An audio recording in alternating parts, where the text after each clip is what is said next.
जानते हैं कि आपके लिए बीटीएसटी या फिर एसटीबीटी के ट्रेड्स कौन से होंगे। रुचित, शुरुआत आपसे करेंगे। बताइए क्या बीटीएसटी करना है, क्या खरीदें? जी, इंश्योरेंस स्पेस वैसे एमएफएसएल मैक्स फाइनेंशियल सर्विसेज में खरीदारी की सलाह रहेगी।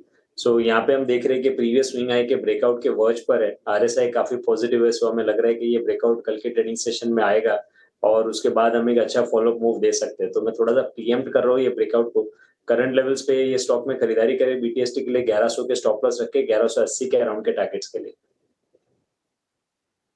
ठीक है, 1180 रुपए तक की टारगेट मैक्स फाइनेंशियल के लिए।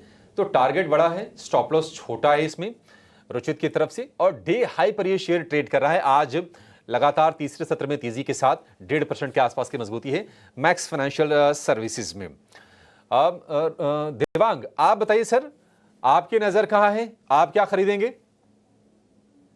स्टॉक रहेगा वोल्टास। वोल्टास में ओवरऑल अगर चार्ट स्ट्रक्चर रहेगा काफी पॉजिटिव है चार्ट स्ट्रक्चर, हमें लगता है अभी भी इसमें अपसाइड देखने मिल सकता है।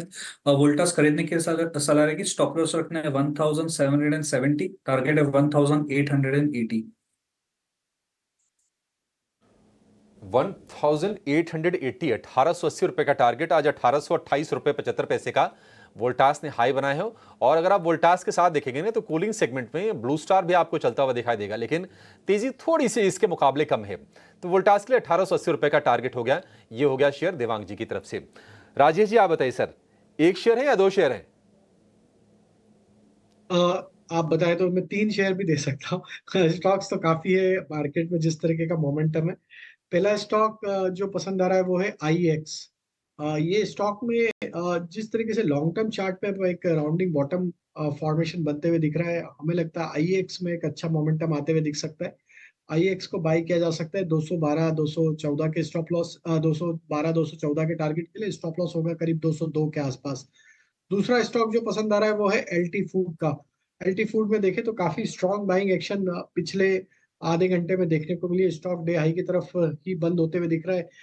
एक कंटिन्यूस एक अप ट्रेंड में स्टॉक देखने को मिला है। हमें लगता है एलटी फूड को यहाँ पे बाय किया जा सकता है।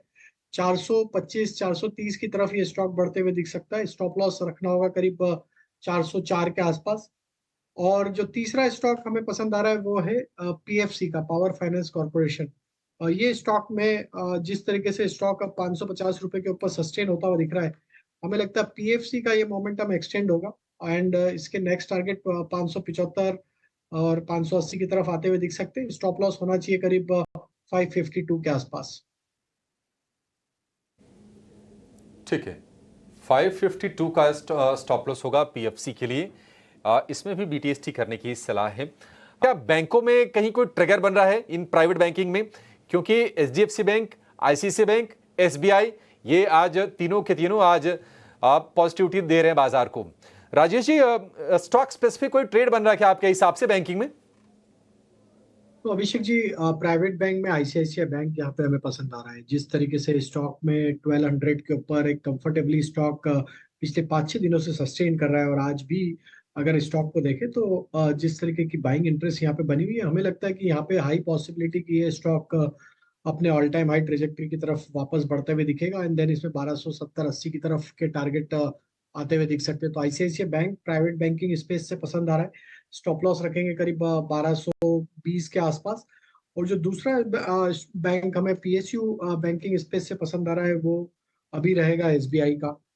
एसबीआई में देखें तो लोअर साइड से एक अच्छा बेस यहाँ पे बनते हुए दिख रहा है। लोअर साइड से पिछले 3-4 हफ्तों में एक नैरो प्राइस रेंज में ही स्टॉक मूव होते हुए दिख रहा है। हमें लगता है यहाँ पे जिस तरीके से स्टॉक कंफर्टेबली अब 2-3 दिनों से देखें तो 20 डे मूविंग एवरेज के ऊपर अब क्लोज होते हुए दिख रहा है। यहाँ पे एक पुल बैक बन सकता है, 840 की तरफ स्टॉक बढ़ सकता है। तो एसबीआई में छोटे स्टॉप लॉस से 812 रुपए के स्टॉप लॉस से यहाँ पे बाय करने की सलाह है। टारगेट होगा 840 तक का। ठीक है, 840 रुपए का टारगेट आपके लिए बनेगा। एसबीआई के शेयर में 825 रुपए के आसपास का भाव है।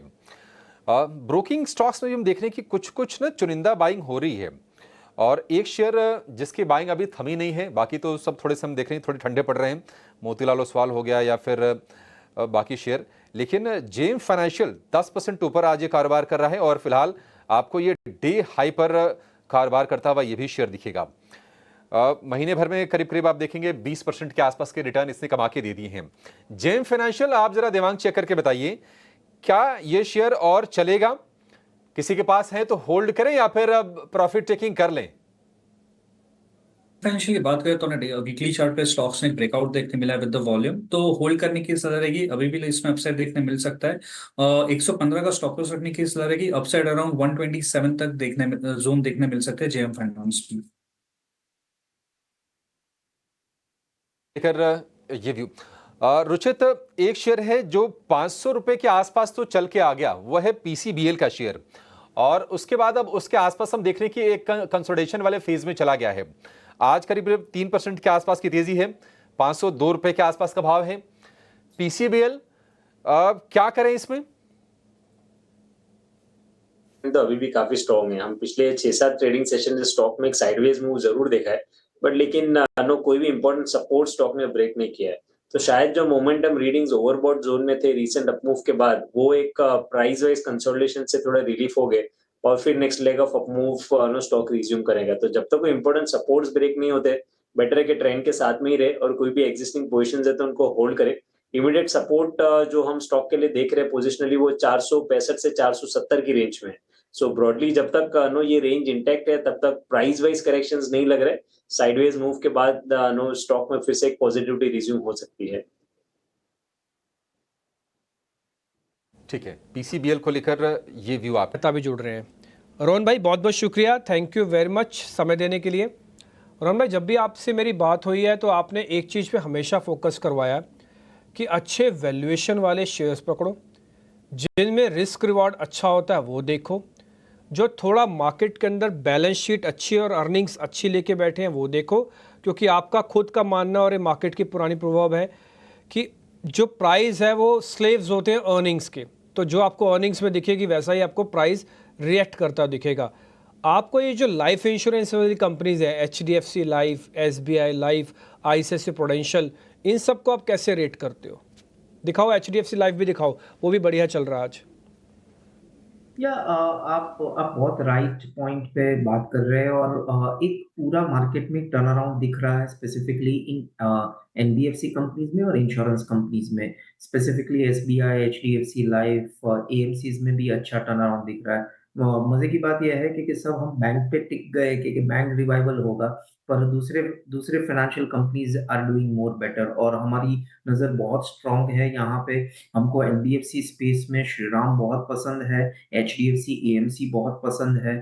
तो ये सब जगह पे बहुत सारी वैल्यू दिख रही है कि, और ये सब स्टॉक आप देखोगे तो तकरीबन 3 से 5 साल में एक ही लेवल पे रहे थे, अर्निंग्स बहुत अच्छी बढ़ गई, वैल्यूएशन भी बहुत डिसेंट हो गए। सो ये लेवल पे यहाँ पे डर नहीं लगता है। देखो क्या होता है कि अगर कोई भी चीज आप 100-200 के पीई पे आते हो, तो एक क्वार्टर खराब आता है तो आपका रिस्क वर्सेस रिवॉर्ड रेशियो बहुत अनफेवर है। और risk versus reward ratio generally traders बोलते हैं, पर फंडामेंटल्स में भी बहुत बड़ा रिस्क वर्सेस रिवॉर्ड रेशियो होता है। तो यहाँ पे हम यही फाइंड करते हैं कि नीचे की साइड कम हो, 20-25% हो, ऊपर ऊपर की साइड एटलीस्ट 2 to 3x हो, तो that will make more better in this type of market.